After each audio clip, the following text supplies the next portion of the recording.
Hello, everybody. Good afternoon. I'm very grateful to be here, to have the opportunity to share with you the vision of my NGO, Surfrider Europe, about ocean pollution, but also about solutions, of course. So let me maybe start with a brief presentation of Surfrider as an NGO. I'm going to really be brief, but I think it's important for you to better understand who we are, what we are doing, and maybe to better understand some positioning that we have and action that we are proposing also. So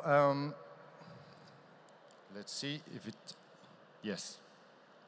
My president loves to say that surfers is the only animal that when it comes out from the water on the ocean, he can speak, he can talk to others, he can explain what is happening and the pollution. And this is how everything started 30 years ago now. A group of angry surfers that decided to gather to get mobilized and that started playing a role as a whistleblower to raise awareness, to ask leaders, to ask citizens to realize what is happening, just to protect their playground as a first step. This was 30 years ago, as I was saying. 30 years later, we have grown up, and now we are presenting, yes, I just forgot to tell you that everything started in the southwest of France, in Biarritz. This is where our headquarters is. This is where I'm working with the biggest part of the team. But now we are working in 12 countries over Europe, and we are able to be at the field, at the ground, doing some beach cleanup, for instance, but more than that, just seeing what is happening. It's really important to have data also. We are, of course, raising awareness quite a lot, having educational programs with kids, with young guys, with adults also, with all citizens. But also a big part of our action is doing lobby for general interest, of course, but lobby for towards institutional leaders, for policies, changing policies, and lobby towards also corporate sector to make them change in some of their industrial processes. So, okay, this was a brief presentation of the organization of Surfrider. I have a lot of my team members that are here, the staff, so if you want to have some more information, you can go to the website, of course, or just go to the stand that we have over there to have some more information. So what a big challenge. Now I have to present ocean pollution, the different challenges that we have. So what are we speaking about? In Surfrider, we plan the activities around three main thematics, three main issues that we have in the ocean. The first one, we've been speaking about it now just before, during the two last days or day before.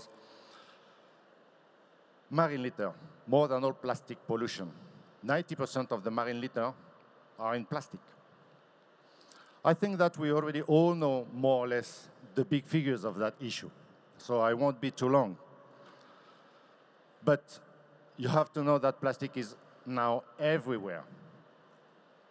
In the ocean, in the ground, but even in our body, we are eating plastics.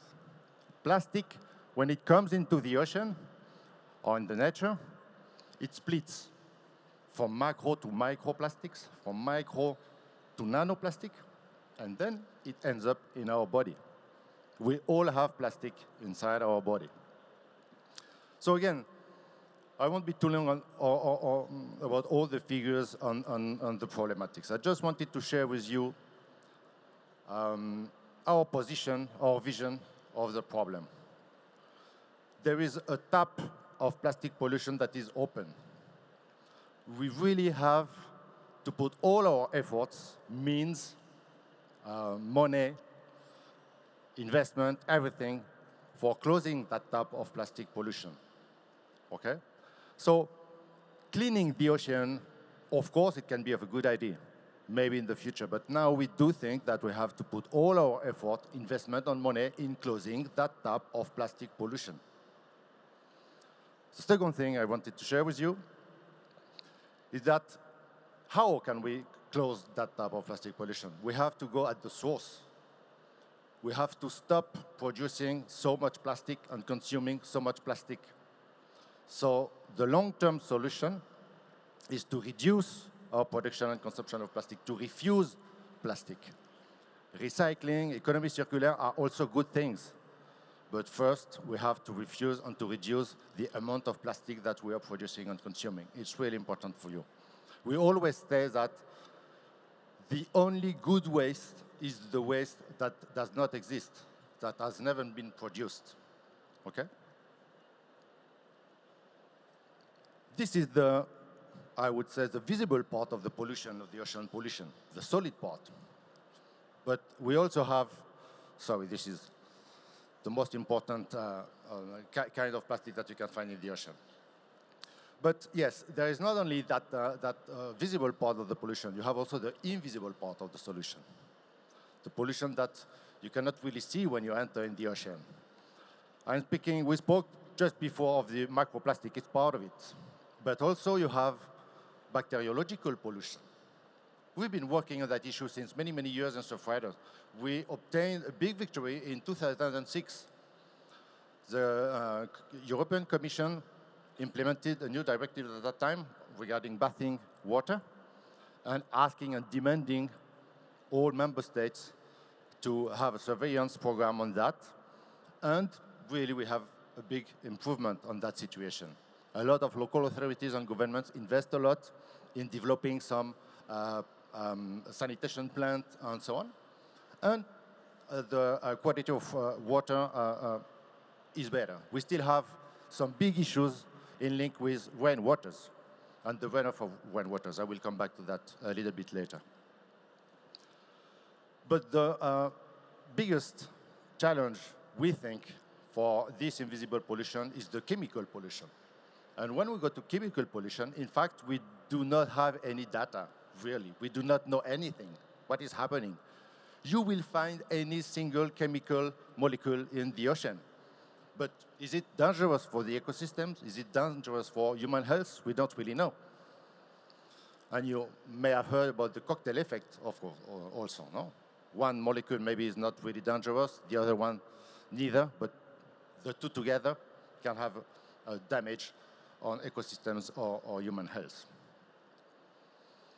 So this is the second big challenge when we talk about ocean pollution. And the third one, it deals with coastal management. We would love to have only this kind of coastal management, no? Of course, of coastlines. But usually we have a lot of urbanized areas on the coastline. Two problems. The first one, of course, if we have a lot of urbanized areas on the coastline, it has direct damage on the ocean because of the runoff of rainwaters, or as I was saying. It's the first reason of ocean pollution right now. When it rains, it comes on in the streets, it finishes in the rivers, it always ends up in the ocean. So it comes, this rainwater comes with chemical pollution, bacteriological pollution again. But there's another aspect, another issue regarding coastal management. It's in link with climate change.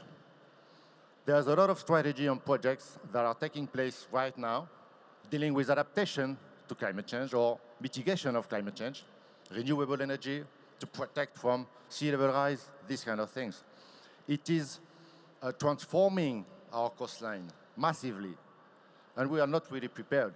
Even citizens that are living on the coastlines are not really prepared. Even if they know it, they can admit it, but when it comes to a big change in their day-to-day life on the seaside, they don't want that change. And we cannot get opposed to this kind of strategy. So we have to maybe just make a surveillance and accompany these kind of projects to limit their damages on the ocean and on the coastline. So this is a big global overview of ocean pollution. I know that Adam was willing to have also our feelings about all that, no? Well, In part of that feeling is the same of that little girl, I guess. The message is really impactful, I think, because it's really simple. But it's really simple, and it's the truth. I think we've been mistaken since many, many years saying that we have to protect the planet. No, we have to protect ourselves on the planet. The planet will survive to us. But will we be able to survive on that planet, and in which conditions? So this feeling of emergency is quite, I would say, pessimistic feeling. But on the other hand, I'm also quite optimistic. I'm optimistic, I think, first because it's my nature. I think I was born optimistic and I remain optimistic. And actually, I think it's quite an important quality when you are working in an NGO, no? When you think that you can change the world, you have to be optimistic. The second reason also is because things are changing and have changed all over the 30 years, but also in the more recent past. One example. 2015, it was COP21 here in Paris, and we had the first directive coming from the European Commission asking state members to reduce their quantity on the production of single-use plastic, and only some single-use plastic, not all of them. It was really disappointing for us. 3 years later, at the end of 2018, we have a new directive coming from the EU asking and demanding to ban a lot of single-use plastic items. It's not enough, but it's great progress and improvement, I think. And last thing why I'm optimistic is because we have all of us some solutions. At least in Surfrider, we can propose some concrete solutions, and that's also what I wanted to share with you. So I'm going to present 3 of the projects, of the activities that we are managing. And these projects have all a link with you as a citizen, as a consumer, for instance. So coming to concrete solutions. First, the first project I wanted to share with you aims to monitor marine litter. And we are going to do it with the support of AI, artificial intelligence. You can have the presentation with my colleagues over there about that. We have the support, and we got the support of Microsoft that is bringing to us their experts in AI. And why do we need this AI? We have volunteers. We are able to go in the rivers, do kayak, and see what is happening, take photos, pictures, and so on. But if we want to have a map of all the problematics in Europe, in all the rivers, we need their program, and we need this AI program, because after taking the videos, it comes automatically in that program, and we have the results of the quantity of litters in the different rivers. So monitoring is really important because it helps us when we go to the EU, when we go to the French environmental ministry, or even at local level. No, it's important to bring data. When we ask for change, when we ask for new directives, for new laws, they won't listen to us just because, I don't know, we are surfers or we are cool. They want data, and we have to bring them data. And also, it's important to follow what is happening. Things are changing. New rules are coming, new directive. Do we really have an effect at the ground level? So this is why we have this kind of project. It's called Plastic Origins. And again, you can get involved in it by volunteering. It's really hard, no? You will have to go kayaking in some rivers near your house. So don't hesitate to contact us for that. This is the app. You can see just the way we can take videos just with your mobile phone, and then the program will automatically detect the different kind of litter that we can find, no? The final objective is to have this kind of map, not only for France, but for all Europe, maybe all over the world, and to present this kind of map to, again, European Union, local authorities, and governments. The second activity I wanted to share with you is an app. We already heard a lot of apps, and we are all developing a lot of apps. So why this one for us is important. I was saying we have a lot of activities and projects, raising awareness, educational programs. We receive some schools and some kids. We go to schools, we go to universities, and just sharing information, sharing our knowledge, raising awareness. But I think it's sometimes not enough. So we have also to help people go into the change and to change their day-to-day habits in some ways, no? This app is dedicated to that.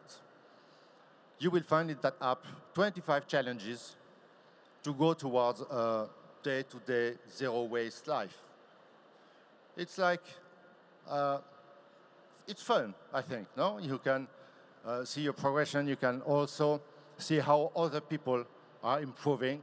Are you following them or not, and so on. So you can compare your habits to others.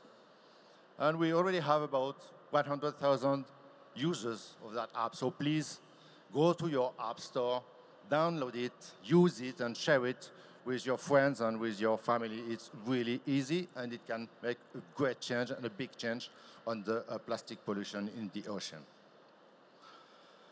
And the last one, the last project I wanted to share with you, it's about shipping. Wow. Why shipping? First, you have to know that 80 to 90% of goods transportation all over the world is done by shipping, marine transport. And also, we've made a consultation about 2 years ago, I think, right now, and we saw that citizens are really in that wheel of having, I would say, information about what is happening on the transportation of the goods, of the products. I'm sure that you are all happy when you go to the supermarket and you buy a coffee coming from Colombia with fair trade label, with organic coffee or things like that. But do you have any information about the way it has been transported from Colombia to your supermarket? No. And in many, many cases, it has a huge impact, again, on ocean pollution. So we decided, is it a true photo? Yes, it is indeed. This is my colleague, Rainer, in Hamburg with his surfboard in the middle of thousands of containers. So we decided to work with that sector of shipping, with ship owners directly, with those who want to improve their way of doing their job. And we are in the process of implementing a certification program with them that will deal with all these criteria, I would say. So it's really large, really wide. It's tackle more or less all the different kind of pollution that comes from shipping transportation. We are doing that with the support of certification program that already exists in North America, Canadian, actually, Alliance Verte. So we are adapting that label to the European context. And the idea is, of course, to make ship owners entering in this kind of certification and to ask them to improve. It's not really a matter of being at the first level or the second or the third. Yes, of course, the objective is all of them to be at the 5th level. But the idea is every year, to have an auto-assessment of what they are doing and to improve. And we will not only ask them for an auto-assessment, but we will also provide like an external assessment with a third part, external professional dedicated to that, to be sure that we have a real improvement in their way of doing their shipping. So that's what I wanted to share more than all with you. Just one more thing. We can hear a lot about tech and innovation and technology. It's really good, it's really important. It can bring a lot of solutions, but not only tech will have a long-term impact on the ocean pollution. also your will, your involvement, your commitment. So please get committed and join the movement. It can be Surfrider movement, it can be Extinction, Rebellion movement, or other movements, whatever, but please join us on board. Thank you very much.